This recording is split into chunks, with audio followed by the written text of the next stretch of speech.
अल्हम्दुलिल्लाह अल्हम्दुलिल्लाहि व कफ़ा वस्सलातु वस्सलामु अला सय्यिदिल अंबिया अम्मा बाद औज़ु बिल्लाहि स्समीइल अलीम मिनश शैतानिर रजीम बिस्मिल्लाहिर रहमानिर रहीम अज़्ज़ानी ला यनकिहु इल्ला ज़ानियतन औ मुशरिकतन वज़्ज़ानियतु ला यनकिहुहा इल्ला ज़ानिन औ मुशरिकुन व हुर्रिमा ज़ालिका अलल मुमिनीन। अज़्ज़ानी ला यनकिहु इल्ला ज़ानियतन औ मुशरिकतन। ज़ानी आदमी जब भी इनकार करता है तो वो सिर्फ़ ज़ानिया औरत से ही करता है या मुशरिका औरत से करता है। वज़्ज़ानियतु ला यनकिहुहा इल्ला ज़ानिन औ मुशरिकुन। इसी तरह ज़ानिया औरत की का निकाह भी ज़ानी मर्द या मुशरिक मर्द से ही होता है। व हुर्रिमा ज़ालिका अलल मुमिनीन। ये अल्लाह ताला ने ईमान वालों के लिए, ईमान वालों पर हराम कर दिया है।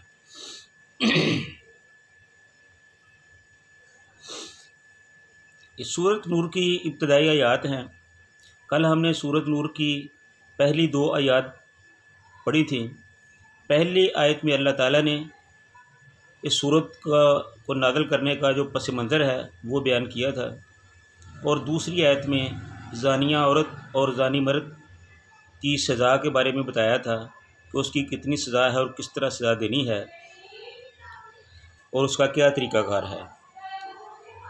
आज की आयत जो है इसमें अल्लाह ताला ने ज़ानी मर्द और ज़ानिया औरत की हैसियत का बताया है कि उसकी मुआशरे में क्या हैसियत है और वो क्या सोच रखते हैं। अल्लाह ताला ने फरमाया कि अज़्ज़ानियतु ला यनकिहुहा इल्ला ज़ानियतन व मुशरिकतन, के ज़ानी मर्द जब भी निकाह करता है तो उसकी कोशिश होती है कि वो किसी ज़ानिया से शादी करे या मुशरिका औरत से शादी या निकाह करे।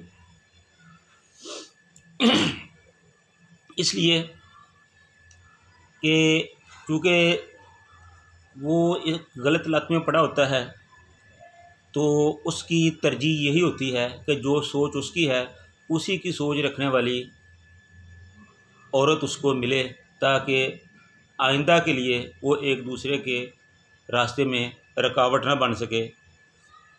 जो वो चाहे वो कर सके, जो उसकी औरत चाहे वो अपनी मर्ज़ी कर सके। तो इसलिए ज़ानी मर्द हमेशा ज़ानिया औरत को ही तरजीह देता है। ये तो इस चीज़ का एक पहलू है। अब आगे अल्लाह ताला ने फरमाया कि ओ मुशरिकतन, कि या तो ज़ानी मर्द जो है वो ज़ानिया औरत से शादी करता है या मुशरिका औरत से शादी करता है। तो अब सवाल ये पैदा होता है कि ज़ानिया औरत और मुशरिका औरत को एक साथ इकट्ठा क्यों किया गया।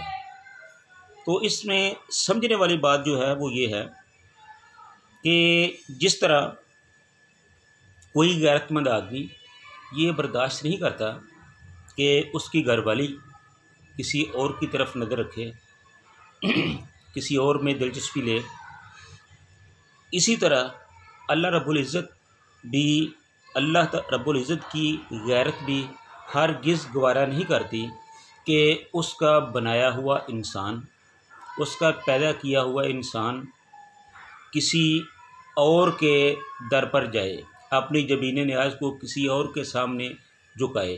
पैदा तो अल्लाह ने किया लेकिन मुश्किल कशा किसी और को समझे।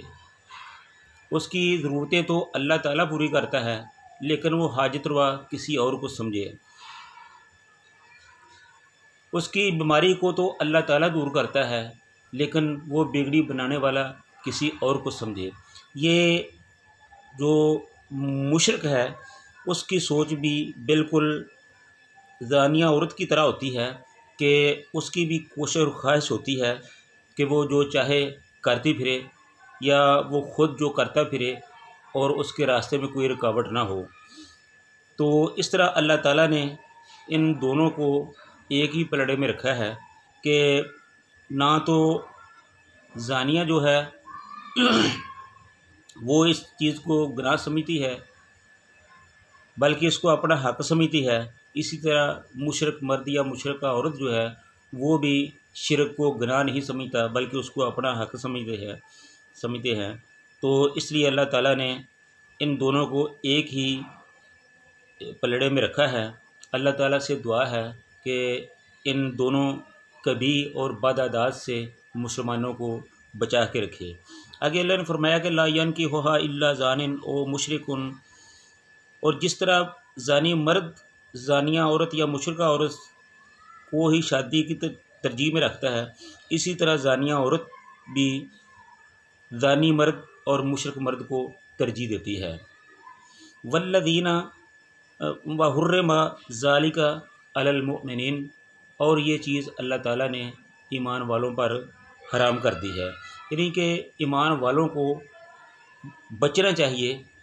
कोई ईमान वाला मर्द है, मोमिन मर्द है, तो उसे चाहिए कि वो जब भी निकाह करे किसी पाकबाज बाइफ़त और घरेलू ख़तून से शादी करे, ताकि उसकी इज़्ज़त और आबरू का तहफ़्फ़ुज़ हो सके। इसी तरह जब औरत की शादी का मसला हो तो उनके जो वारिस हैं, उनके जो वली हैं, उनको भी चाहिए कि औरत के लिए जब रिश्ता आए तो वो कोई तौहीद परस्त, दीनी नुक्ता नज़र रखने वाला, अल्लाह को मानने वाला हो। तो व हुर्रिमा ज़ालिका अलल मुमिनीन, ये चीज़ अल्लाह ताला ने ईमान वालों पर हराम कर दी है। हाँ, इसमें एक बात जो है वो गौर करने वाली है। जैसा कि आजकल होता है कि मर्द और औरत का जब रिश्ता किया जाता है तो औरत किसी और शहर की रहने वाली है, मर्द किसी और शहर का रहने वाला है, तो एक दूसरे को जानते नहीं होते, उनकी शादी का इंतज़ाम हो जाता है, लेकिन बाद में पता चलता है कि ये तो धोखा हुआ है, गलत हुआ है। तो इस सिलसिले में जो निकाह है उसके बारे में शकूक व शुबहात का इज़हार किया जाता है कि यह निकाह नहीं हुआ। हालांकि ऐसी बात नहीं, निकाह जो है वो हो जाता है, इसमें कोई शक नहीं है, निकाह हो जाता है। और कोशिश ये होनी चाहिए कि निकाह से पहले इन चीज़ों को अच्छी तरह देखभाल कर आगे चला जाए। जब एक चीज़ वक़ूअ पज़ीर हो जाती है तो फिर उसका कोई हल नहीं, फिर उसका हल यही होता है कि अच्छे तरीके से वो एक दूसरे से अलहदगी कर ले। अल्लाह ताला हम सब को कुरान और सुन्नत पर अमल की तौफ़ीक अता फ़रमाए और हमारे मुआशरे से ऐसी बुराइयों को दूर करे। ये जभी होगा कि हम अल्लाह ताला की इन बनाई हुई, कायम की हुई हदूद का ख्याल रखेंगे। जब हम अल्लाह ताला के बनाई हुई इन हदूद का ख्याल रखेंगे तो यकीनन हमारा मुआशरा पाक होगा, साफ़ होगा, पाकीज़ा होगा। और जब हम इन चीज़ों का ख्याल नहीं रखेंगे तो फिर ज़ाहिर है कि हमारे मुआशरे में बिगाड़ पैदा होगा। तो अल्लाह ताला से दुआ है कि अल्लाह ताला हमें कुरान और सुन्नत पर अमल करने की तौफ़ीक अता फ़रमाए। व आखिर दावाना अनिल हम्दुलिल्लाहि रब्बिल आलमीन।